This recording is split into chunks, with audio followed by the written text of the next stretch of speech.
Diary Entry 1. Dark clouds loom over me while writing. Currently 3 in the morning. It's a bit odd for me to be up. I'm the type to sleep in until the sun is burning holes into my head, let alone to be up writing. I'm sure if any of my friends were here, they'd be saying how weird it is for me to write at all.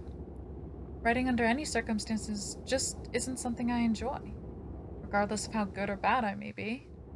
But I promised my parents that I would keep records of everything that I can recall to the best of my ability, and this was as good a time as any to get started. It's quiet. In fact, the only noise I can hear is the sound of my pencil scratching the paper, and the soft snores surrounding my seat.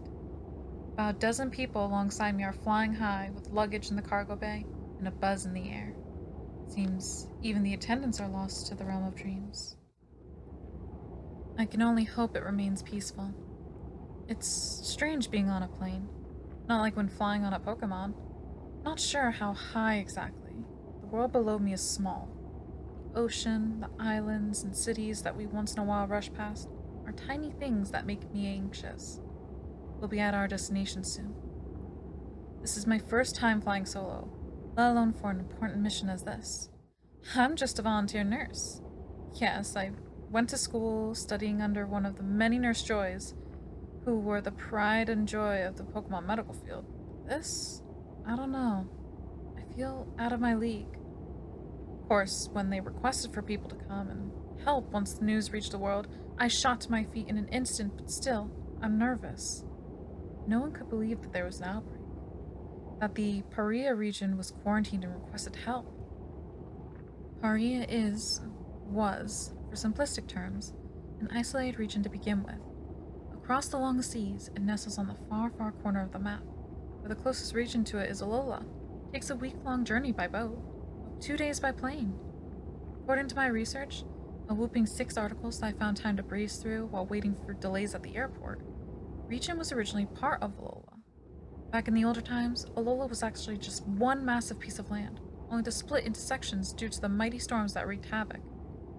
Paria was one of those pieces that just kept getting farther and farther over time, till a storm so massive, so intense that very few of the locals that lived in that section survived.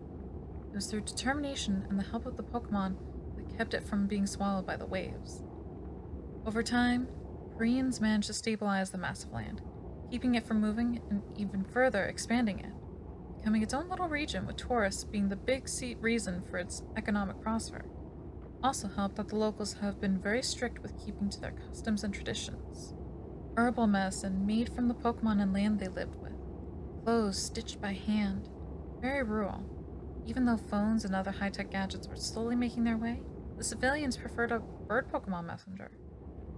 All the more reason for why it's a big deal that they not only closed off the region, with little exception, also requested outside help, allowing droves of volunteers with technology and medicine so foreign for them to come. But I can see why everyone's up in arms about this. There's not much detail going around. The reason for the lockdown is enough to spike panic. An infection of some kind, affecting both humans and Pokemon. Highly dangerous, highly contagious, with no cure found. Sounds like something out of a horror movie.